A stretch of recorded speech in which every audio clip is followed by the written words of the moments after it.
Today on After Drive, cars to buy so you can drive for free. Cars that'll hold their value, that'll be fun, and that are relatively affordable. That's today on After Drive.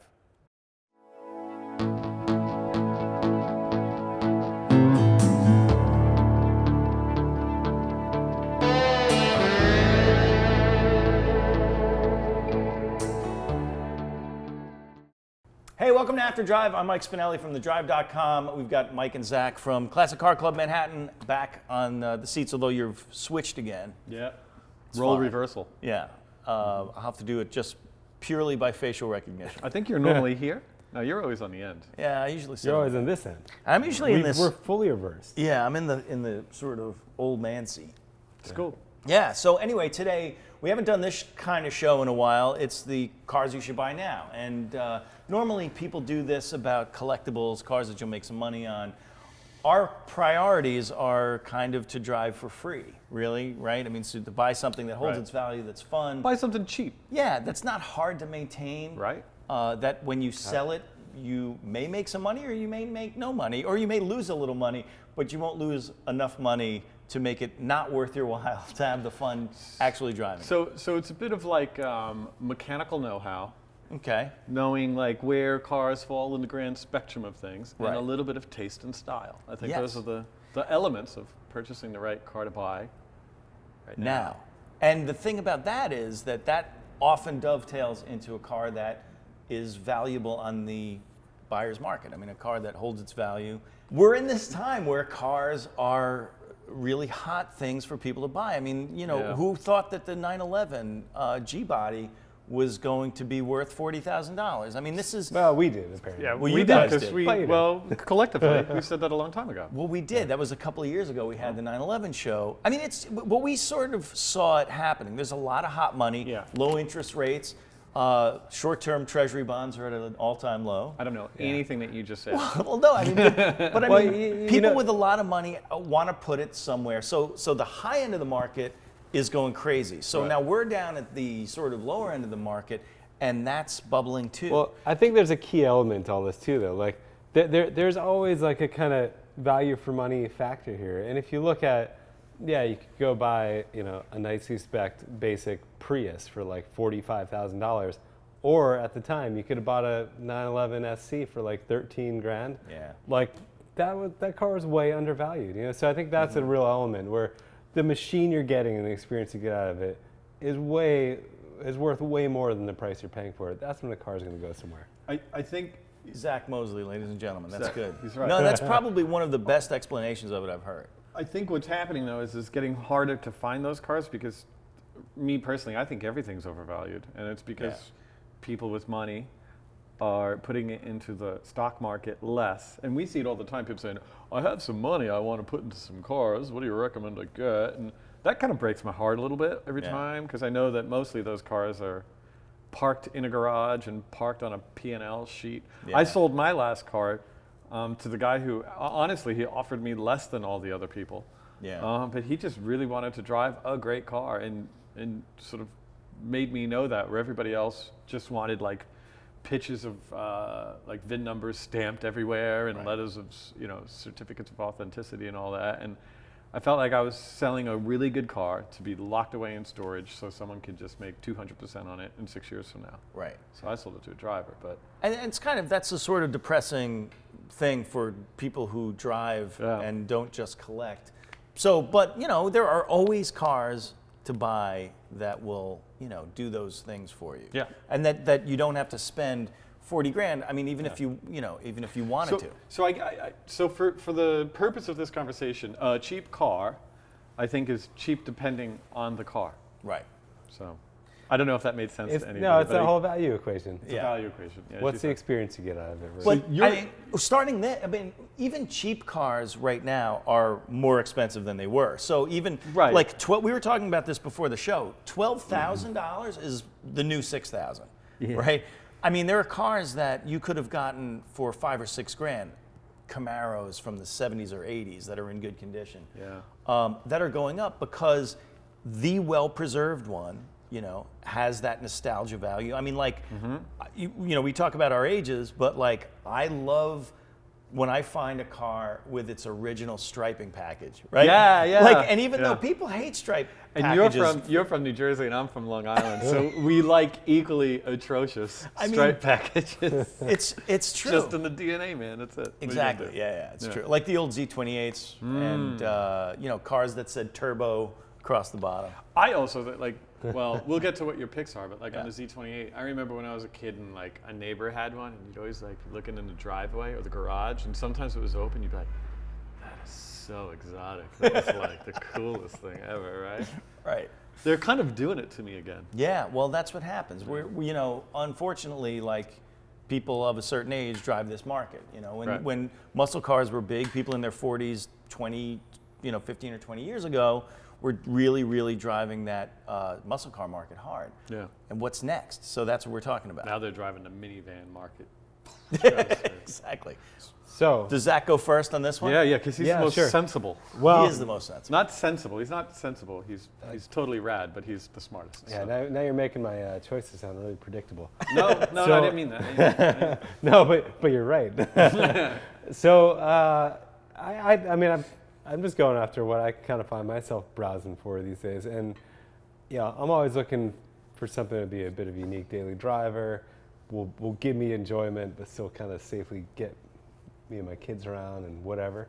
And I have two, both probably a little predictable and safe, but any kind of off the radar Mercedes from the Yeah, that's true. 70s and even early 80s. Mm-hmm. So like 280 SE cabs are like $250,000 to $400,000 now. V8.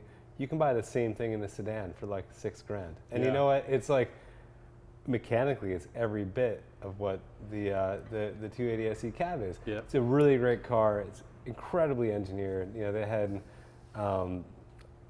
this mechano-electrical fuel injection where it had a second set of points that talks to like some vacuum tubes in the glove box and then fires the fuel injectors. Really, really cool stuff that was way, way ahead of its time. We've had cars from that era, Yeah. and they're built tough, man. Yeah, the way the Strong doors cars. always close perfectly. The suspension is smooth. They're nice. This isn't like an enthusiast backroad carver, but they are very, very nice cars to drive. And it's a satisfying thing to do. And they're so cheap for what an engineering feat they were. And Well, before when you say things like that unique set of points, right? Like, Yeah. How hard is that to maintain if you're not an expert? That is, see, you caught me out there. So this is where like either like get lucky or make money, maybe lose a little money. Hopefully, you don't lose too much money in your intro equation there, because they are like second to Rolls-Royce and Ferrari, probably the most expensive classic cars to maintain when they go wrong. The good news is they don't go wrong that often, and they're built really well. They're really reliable, strong cars. But yeah, to find a set of ignition points for the fuel injection is almost impossible, and to find anyone who knows what they are, what to do with them, is even more impossible. Yeah. But get them running right. Go buy the best one you can. So I think that there's a lot of Mercedes specialists around, though. there are, They'll yeah, sort you out. yeah. And the interesting is there's even, because like their own dealer mechanics program is actually really good. You'll find like a 25-year veteran master mechanic at Mercedes At a dealership. yeah, who knows what ignition trigger points are, and they'll repair them for you. So it's not going to be cheap, but as ever with these cars, the best you can do for yourself is find the very best one you can find. So if they're all $6,000 and there's one that's 10, but it's so much better, and the guys just have everything serviced and whatever, pay $10,000 to get that one. I think also just clean up like the headlight lenses, Yeah. a few little things, and they still look so good. Yeah, Like good cars. if you drive one, I think people are just like, well, that's a guy with taste. Yeah. They've aged well, I think. Yeah, so I have a second one, That's which a is good- that's a good which one, is a though. little bit more sporty. So I've kind of been lusting after E28 M5s. Yeah. However, they've gone crazy. You know, Yeah, they they were have like gone 10 or crazy. 12 grand forever. Now they're 40. But I keep coming back to the even earlier year 535i's because they were a lot of them are earlier. They were able to get away with more of the kind of Euro bumper look and stuff. And They had that taller like canopy, like a 2002 has, like the glass yeah, is all very tall. they're the weird kind of almost symmetrical shape, but has Front a and bit of a back. divey suspension setup where it's all kind of aggressive and Yeah. whatever. And they all had like foam rubber wings in the back and stuff, like really, really cool stuff. Yeah. And I haven't driven one, but I would bet it's probably 85% of the car the M5 is for a quarter of the money, you know? So another car that's just a really good experience. Not for, bad. for I think what's those are really good picks, actually. And I don't think that they were that obvious. No, they were good. Mine's more Sensible. mine's more obvious than that. well, because you're from Long Island. I mean, like, And that's I need factor in. I need a speaker pack. You know, I need stripes. Yes. Yeah. Okay, so, So I'm going to guess, but I'm not going to say it because I Yeah. think I know what it is. You all know what I picked. I picked third generation Fox body Mustang, specifically 87 and 93, which was also Sorry. my picks for the last one. But I'm going to tell you why, and I'm not the first person to say it. However, they're cheap. Yeah. You could buy an excellent car for $15,000, and according to me, that's cheap. Okay, so according to you, that's cheap. But Yeah. when you say Fox body Mustang for $15,000, to me that sounds. Some guy's like, I bought one new for 12. Well, that sounds insane because that's one of those cars That's we were a very talking good about. one. You could buy one for $6,000. Right. But that's the thing. It's like we were just talking about like how you could have gotten the best Fox body 3 years ago. Right. But you know. I still think they have a ton of. Here's why I like it. Okay. First of all, I mean, as an '80s kid, like they were the symbol of America in the '80s. Fox body Mustang, like hyper iconic in that sense. I remember when I was a kid, like my friends' moms had five-liter Mustangs. Some of them had an LX, but like they were cool. They were everywhere. And Would you get an LX or a GT? I would prefer a GT, but an LX with a 5-liter is kind of cool too. Yeah. I just think I like that really simple shape of it, but I think those, if you find I could be totally wrong. I'm just- $5,000. But if you find the LX that looks new, Right. it will go for more than a GT. It could, for sure, because they're also like they're the drag racers. And I made that choice. up. I'm not even sure if that's true. I just made that up because I've seen a lot of true LXs now. layly. Yeah. I Just- mean, exactly. just That's happened. true now. Just Fact check that one. But still, I mean, I've seen a couple of really, really nicely preserved Yeah. LXs. I for a lot. think you get two kinds. You get kinds that have been like driven hard, owned by a million people, or you get ones that were really cared for by people. I feel like it's the kind of car that if you wanted to get into a classic, well, let's call it a classic. It's like a newish classic. You can learn how to fix it with a couple of YouTube videos. It's not very complicated. It's really easy to find parts. And you can make that thing whatever you want it to be. You can make it handle a bit sweeter. You can make it a quarter-mile car. It could just be a quasi-reliable grocery getter if you want it. But it could be whatever you want it to be. And it's highly modified. those motors are also like super stout and reliable. Yeah. Too. That's why we keep putting them in Broncos and Yeah. vintage Mustangs. So And there's that really hollow, cammy sound that Yeah. Ford That intake, 4.9 that makes. intake sound, that it's Yeah. it's almost nasally, but it's hollow. Yeah. It sounds hollow. It's like like even back then, like when we were kids, like when you heard a 5-liter Mustang go by the house, you knew exactly what it was. It's really signature sound to and, it. and what's the specificity of 87 to 93? That was So the Fox body was from 78 or 9 until the 90s, Right. and so that's the one where Ford took its aero look to the next Right. level. That's it's the Vanilla Ice one. I think that's It's also the one. It's the one. I have to say, like when you see one that's a bit gangly, it doesn't look like anything. But when you do see one that was well preserved, Yeah. I think, man, I think recently I've caught myself going like, oh dang, that's a good looking car. Wow. I think maybe I'm just disgusting. But yeah. I don't know, but I think you could buy one now. At the end of the day, you could buy one now. You could do a little bit of work to it. It's not going to cost you much. Get a catalog of parts. Yeah. And then drive it for 6 years, buy it for 15, and sell it for 25. Yeah. Wow. I think that's actually that car has room to do that. So. And if you can live without originality, a lot of room to tune those things. Well, that's another thing about them. I think that I don't think originality matters much with a Mustang. I think tuning them up and Yeah, doing you different can- things and making your own kind of makes them more valuable. They made so many of them that there's a lot out there that are just kind of original cars. Yeah. But the ones where people did it really well, Man, they're fun. I remember my friend had one when I was in college, and I went to Fordham, so we were in the Bronx. And he used to drag race for titles in his. And we would go out in it, like I get pinned to the seat. I'd giggle like a girl. Like it was, like I had a great time in that car. And it was, you know, it was rather Stunadish back then, and it still is.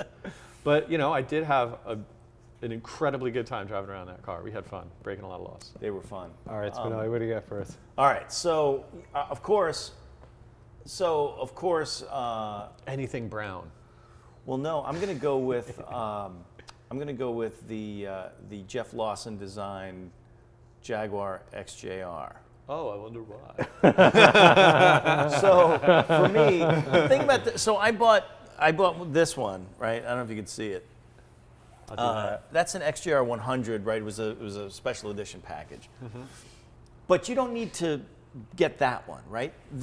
These are such good cars. And I feel like I'm selling people on it because you think Jag and you I feel think like you're selling people on it too. I feel like specifically you're selling us on that. Yeah. So what do you think when of is that that one one? going on eBay? No, It might be for sale next week. Look at our Haggerty stats and passes. Give it 3 months and you'll get what you want out of it. It's a good looking car though. So, but car. to me, this era Jag, the X308, is the last old car, right? It's the last car. You look at the cars of its era, the M5, you know, E39 M5, the E55 AMG Mercedes. Yeah. They look like modern cars. This thing still looks like an old 3-box, beautiful 3-box design. Is it right? the headlight lumps that does it? The or? headlight lumps. So the late Jeff Lawson interpreted, he was the designer for Jag at the time, interpreted the old Jag DNA as a modern car. So Ford had bought them by then. They had updated a lot of things. Jag actually built this engine, the AJ V8, that is sort of similar to the one still used today. It's a very reliable engine. Of course, over the course of the generations or the year updates of these, they went from the Nicosil liners, right, like that everybody got into trouble with, the piston liners. So that you ended up, they went back to steel by then. So if the later one you buy, the better, 2002, early 2003, these are great cars, and they're not expensive. I don't know what they go for. So this one is, between 12 and 17, I guess, for a 100. But you don't have to buy the 100. In fact, getting the 100 is douchey. I would say douchey. You get the wheels that if you hit a pothole, they're very delicate BBS Montreal wheels. So if you get the regular XJR 2002, 2003, not a lot of mileage. I mean, you see a lot of these cars with really high mileage on them because there's such a great community that can help you keep it going. So, to me, not only it has style, it has a fair amount of power. It's got the handling is pretty good. It also has an old world Jaguar sophistication to it. Yes, it has a sophistication to it. And they're smooth too. We were talking about this the other day that when you drive a really nice, well-built, kind of smooth speed cruiser from like 80s, 90s, and I guess because this is an old, newer car, even in 2002, they're smoother than any modern car could possibly be. A lot because they weren't as heavy. Like you load up modern cars, all this heavy stuff, they have to have stiff suspension. They can't do it. So, like we had a 88 M6 that was smoother than our Bentley GTC because it didn't have to cope with as much weight. I mean, think of it's a great amazing point. cars to drive. Think of what engineers had to do. I feel like every car is trying to be a sports car now. Yeah. Like the cars don't need as hard a suspension, as aggressive suspension as they have. Right. A lot of them don't. And those things are pretty powerful, right? Like 370, supercharged. 370 horsepower, supercharged. You pull up to Dunkin' Donuts, to the drive-thru, they call you sir. Exactly. It's nice. Of course, the headliner starts coming down, and then they go, oh, yeah, well, we have to remove the entire inside of the car to get to that. So not everything is perfect on it, but I mean, it's How long for have the you had money. it for? 6 months. How much have you spent on maintenance? $2,000. Oh. But I did a lot of upfront stuff because it had been sitting for a while. Gotcha. So I don't have to do that again. Preventative health care. Preventative health care, exactly. Gotcha. I mean, all the fluids, like everything. I mean, it's not So gonna you're be in cheap. like 16. Yeah, but I can. I mean, That's this a lot is of car for $16,000. Yeah. I mean, in 3 months you'll be able to sell it for 22. So Yeah. well, we'll see. Hold it for 2 years. just as soon as everyone picks up on the show. $200,000 for that car. Right. The only problem, and the reason why it costs so much, is that this has the Brembo brakes, right? So I put new brakes on. Obviously, the freaking Brembos are super expensive to replace. The cross-drilled rotors. If it had the standard brakes, it wouldn't have been near that much. It would have been way less. Right. Okay. And there's always a Jag guy around, and if you want to do this stuff yourself, it's not super hard. The most exotic of car mechanics, by the way, the Jag guy. Yeah, yeah. For sneaking. Oh, by the way, I also did the power seat module, right? Because of course it's still a Jaguar, so it's a Ford part, but Jag of course designed it so that the water just kind of tracks around and then just goes in a deluge straight into the module. So it was shorted out and corroded. So I had to send it to a guy. So this is where being part of a car community helps, right? I sent it to a retired Navy electronics guy in San Diego that rebuilt it and sent it back to me for $100. So he mended the part. He didn't mended replace it. Didn't replace it. I mean, replacing that module would be like $600 or $700, right? That's how hard it is. That's to find painful money to spend too. It's 'cause painful money. It doesn't make you go faster. No, but it just makes your seat move better. Exactly. Like, well, the that seat is- got stuck back, and I had like 5 pillows behind me for about a You were month. just doing like was the like, way people drive, yeah, like what's when they're up? making a left, they look out the back window. Right, exactly. Drive on the bottom of the wheel. Yeah, and it's annoying, right? So spending $600 on that would have been insane. Yeah, that would hurt. Right, it would hurt, but you don't have to do that if you're involved. And that's the thing, is that we were talking about, the more involved you are in the car, and the more involved you're willing to get in the car, the less you spend and the more you get out of it. Well, one thing I've learned is you guys kept it way classy, and I brought the caliber of our group down. Wait a with minute, my car. I'm going to add one more. What is this? Oh yeah. 1980 Camaro Z20. So we've You been. know, that's another like old car, like the last of the old cars, because that looks so early 70s. right?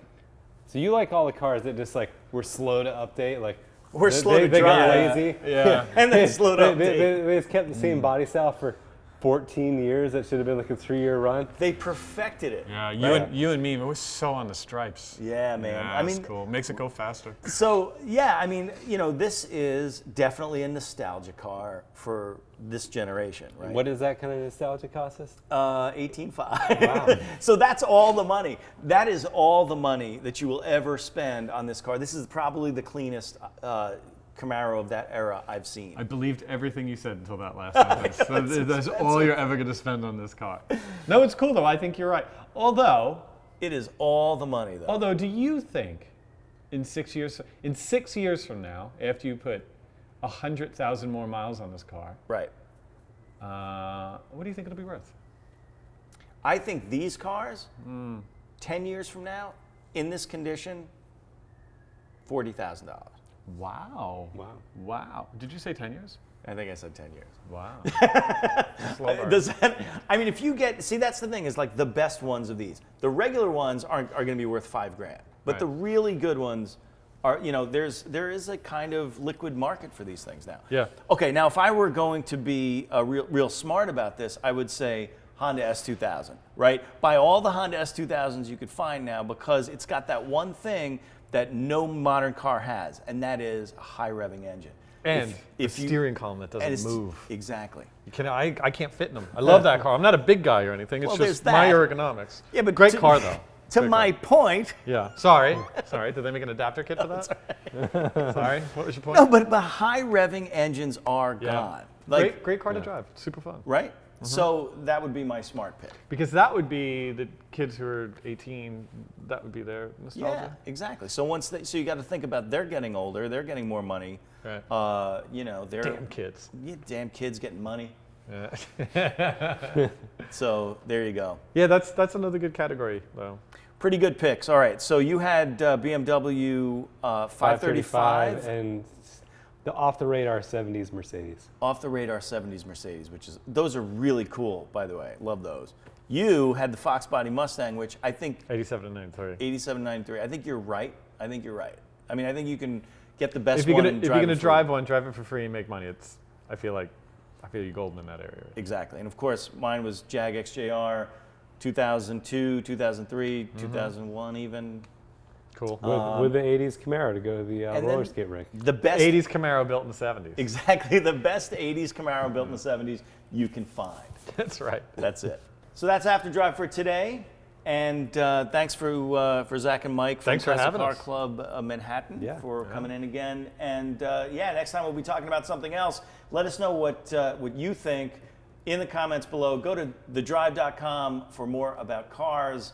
And if you have any questions for us, obviously leave them in the comments below and we'll get to them. Thank you, everyone. I'm Mike Spinelli. We'll see you soon.